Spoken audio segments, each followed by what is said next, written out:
আমি straight forward মেয়ের বাপের কাছে গিয়ে প্রস্তাব দিয়েছি আমি আপনার মেয়েকে বিয়ে করতে চাই, এবং তাকে বলেছি যে আমি আপনার মেয়েকে বিয়ে করতে চাই, এবং আমি আপনার কাছে স্পষ্ট করছি যে আপনার মেয়ে এবং আমার মধ্যে এমন কোনো সম্পর্ক নাই যে আপনি যদি না করেন তাহলে আমি আপনার মেয়েকে ভাগাই দিয়ে বিয়ে করব। আপনি মেয়ের গার্ডিয়ান এবং আপনার কথাই চূড়ান্ত। আপনি যদি ইয়েস বলেন ইয়েস, নো বলেন নো, বিয়ে করব না, শেষ, close. Be a man, be a man. যদি আপনার কাউকে পছন্দ থাকে তাকে ফোন দিতে যায়েন না, তার বাপের কাছে যান, গিয়ে বলেন I want to take the responsibility of your daughter. আমি আপনার মেয়ের দায়িত্ব নিতে চাই। পুরুষ হন, গিয়ে বলেন আমি আপনার মেয়ের দায়িত্ব নিতে চাই, তার রিজিকের, তার ভরণ পোষণের ব্যবস্থা করতে চাই, তার বাকি জীবন সে আমার সাথে থাকবে। আমি যদি এক মুঠো খাই আপনার মেয়েও এক মুঠো খাবে, আমি যদি না খেয়ে থাকি আপনার মেয়েও না খেয়ে থাকবে, নো ইস্যু। আমি যদি খেয়ে থাকি আপনার মেয়েও খেয়ে থাকবে, ইনশাল্লাহ। আমি দায়িত্ব নিতে চাই। Be a man.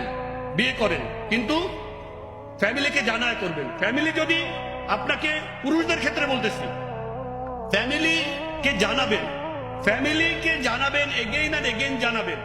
যদি আপনার ফ্যামিলি ইসলামের যে লিমিট এটা ক্রস করে ফেলে, যে না আপনি দেখছেন যে আপনি বিয়ে না করলে আপনি পাপের ভিতরে জড়িয়ে যেতে পারেন, পাপের ভিতরে জড়িয়ে যেতে পারেন, কিন্তু আপনার ফ্যামিলি আপনাকে বিয়ে করতে দিচ্ছে না, বাধা দিচ্ছে, তাহলে আপনি দরকার হয় আপনার গার্ডিয়ান, আপনি নিজেই গার্ডিয়ান।